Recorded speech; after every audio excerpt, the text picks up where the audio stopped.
연구를 하는 근본적인 목표 중에 한 가지가 아마 번뇌를 다 없애는 것이지 않겠습니까? 근데 번뇌라는 요놈이 정말 내 자신인 줄로 이렇게 착각하게 만들고, 나는 누구다, 나는 어떤 지위에 있고, 나는 어떤 남자고 여자고, 나는 어떤 성격을 가진 사람이다, 이렇게 분석하고 계산하고 비교하고 비판하고 비난하는 요놈, 바로 요놈입니다. 그런데 이 연부를 바르게 하게 되면, 정말로 그 부처님을 감사하면서 연부를 제대로 하게 되면, 연불의 그 부처님의 불력으로서 이 번뇌를, 이 정서적인 이런 흔들리는 마음을 깨끗이 정화해주는 역할을 해주게 된다는 것입니다. 이걸 믿고 하셔야 됩니다. 이런 사실을 믿고 알고 그 다음에 연부를 해야 된다는 것이죠.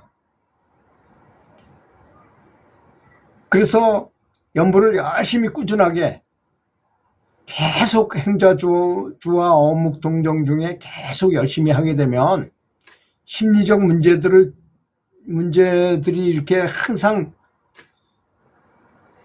존재하고 있는 이 마음의 구조를 바꾸게 된다는 거죠. 마음의 습관, 구조, 그 체계 자체를 바꾸게 된다는 거죠. 이런 걸 바꾸지 않으면요, 진보가 어떻게 있겠습니까? 여러분, 진보라는 게 뭘 말할까요? 연부를 많이 해가지고 내가 좀 달라지는 거, 더 좋아진다는 것을 말할 때 뭘 말하겠습니까? 바로 이런 것이지 않겠습니까? 좀 더 자비로워지고, 좀 더 사랑이 많아지고, 그죠? 또 다른 사람을 대할 때 아주 여유가 있고, 아주 어렵고 힘든 일을 만났을 때도 전혀 흔들림이 없고, 소크라테스를 보면, 깨달은 성인이었던 소크라테스를 보면 전쟁에 나가서 아테네하고 스파르타하고 전쟁을 많이 했잖아요. 그럼 아테네 군으로 친구들하고 같이 출전을 해가지고 스파르타한테 포위됐을 때 사람이 막 포위돼가지고 죽을 것 같으면 제정신이 아님이 됩니다. 사물이 제대로 보이지 않아요. 첫째 증상이 시야가 좁아지는 것입니다. 그 다음에 쓸데없는 힘을 써요. 그러니까 숨만 차고 실제로 몸은 잘 움직여지지 않아요. 근데 소크라테스는 이미 생사를 초월한 성인이었기 때문에 그런 상황에서도 흔들리지 않을 수 있었어요.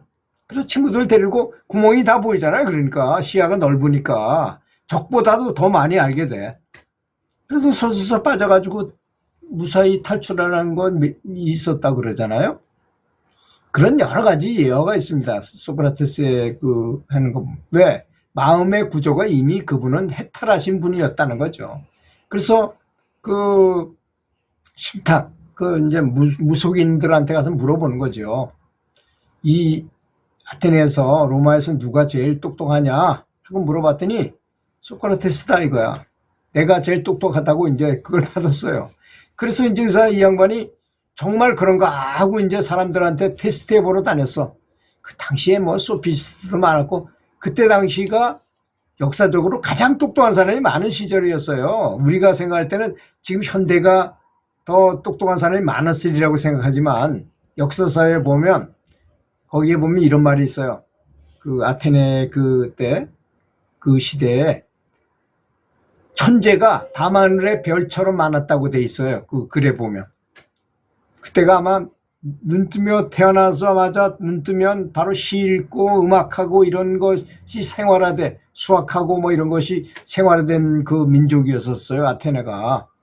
그런 아테네에서 소크라테스가 행한 여러 가지를 보면은 그럼에도 불구하고 그렇게 많은 사람을, 특히 소크라테스의 말을 잘 알아듣던 사람은 교육을 잘 받은 귀족 청년들이었었어요.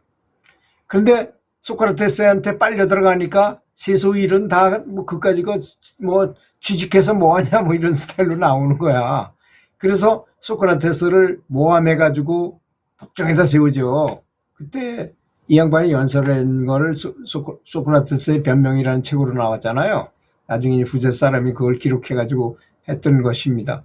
그런데 놀랍게도 아무 죄가 없는 소크라테스를 약간의 차이로 거의 반반이었는데 죽이지 않은 쪽이 몇 명 더 많아가지고 이 양반이 사형을 당하게 되잖아요, 나중에.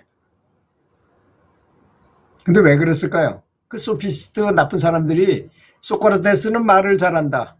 소크라테스가 말을 하면 당신들은 속을 가능성이 많다.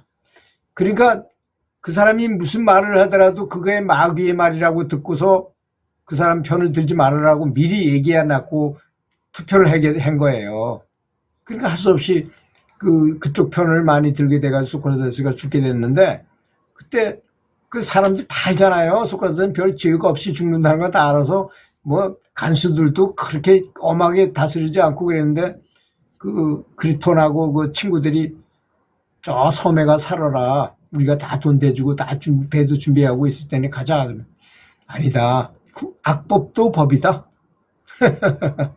그래서 이제 그냥 사약을 마시고 사망을 하셨잖아요. 그분이 얼마나 해탈을 했는지 알아볼 수 있는 게 15분 전까지도 친구들하고 아주 여유있게 아주 얘기하고 잘 가게, 자네들은 잘 살러 가고 나는 죽으러 가니까 잘 헤어지자 뭐 이러면서 독약을 마시고 사망을 했었어요. 그리고 모든 사람들을 찾아가서 이제 자기가 제일 똑똑하다고 했으니까 물어봤어요. 말로 이렇게 한번 테스트를 해본 거예요. 그랬더니 자기는 잘 모른다는 걸 아는데 이 사람들은 잘 모른다는 것에 대해서 잘 모르더라는 것입니다. 그래서 내가 그만큼 똑똑하구나. 나는 잘 모른다는 것에 대해서 나는 아는데 저 친구들은 모르니까 딱 그만큼 내가 더 똑똑하구나 하는 걸로 결론을 짓고 말았다 그러잖아요. 그런 얘기가 있는 것입니다. 이게 다 에고가 사람을 흔들리게 해가지고 이런 변수가 생긴 거일 뿐이죠. 그래서 염불을 하란 대로 그 정토삼부경에 나온 방법 그대로 항상 일하면서나 걸으면서나 앉아서 쉬는 때나 일할 때나 뭐 어느 때라도 잠을 잘 때도 항상 염불을 하게 된다면 이게 마음을 고통을 가져오게 하는 그 에고라는 건 그 자아를 잠재울 수 있게 하는 것입니다. 그렇잖아요. 에고가 활동하지 못하게끔 염불을 계속하면서 부처님만을 생각하니까 에고가 설 자리가 없잖아요. 그렇잖아요. 이건 마치 무엇 같으냐. 이제 아주 왕을 잘 모시는 사람한테 옆에 와서 자꾸 괴롭히는 불량배가 있었는데 왕을 계속 부르고 있으니까 감히 옆에 올 수가 없는 거하고 똑같은 것입니다. 에고가 옆으로 올 사이가 없는 거예요. 염불을 하게 되면. 이렇게 위대한 것이 바로 염불인 것입니다. 그리고 부처님과 교류하면서 부처님의 정법을 저절로 몸으로 다운로드 받을 수 있고 영적으로 내 차크라, 내 영적 에너지 센터들을 활성화시키는 것으로서 마음을 정화하기도 하게 하고 또 어떤 독소가 있다면 해독하는 작용도 한다는 것입니다. 해독을 할 수 있게 하니까 얼마나 좋겠습니까? 요즘 뭐 제가 좋아하는 그 김영길이라는 분 화타라는 벼로가 붙을 정도니까 대단한 명호잖아요.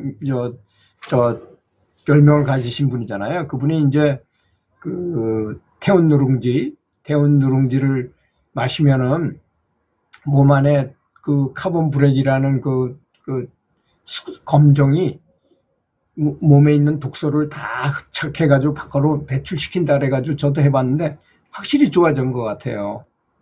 몸이 좀 가운하고 컨디션도 좋고 소변도 아주 하얘지고 여러 가지 면에서 아주 좋아진 것 같습니다. 화타 누룽지라는 것을 한번 유튜브에다 검색해 보시고 그분이 하신 말씀을 잘 들어보시고 확실히 일리 있는 말씀이라고 생각해요.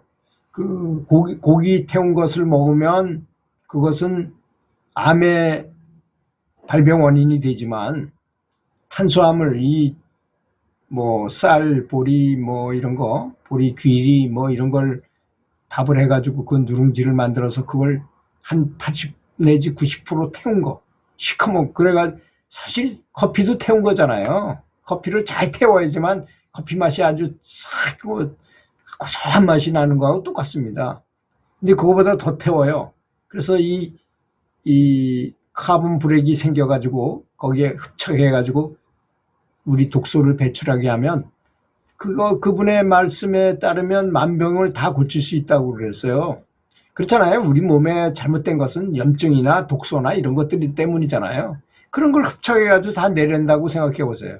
당연히 좋을 수밖에 없죠. 저도 늘 이렇게 그걸 만들어가지고 계속 마십니다. 마시면 이게 마치 커피처럼 고소한 맛이 나고 이걸 아주 맛있는 아메리카노 커피라고 생각하고 마시는 거예요. 그럼 몸도 좋아지고 이건 부작용은 전혀 없는 것이니까 숙룡이니까 그죠. 약간 태웠을 뿐이지 숙룡이니까 부작용도 전혀 없어요. 제가 먹어보니까 너무 좋으니까 주변에도 많이 알리시고 유튜브 그분이 하신 말씀을 잘 들어보시고 널리 애용하시면 좋을 것 같습니다. 들어주셔서 감사합니다.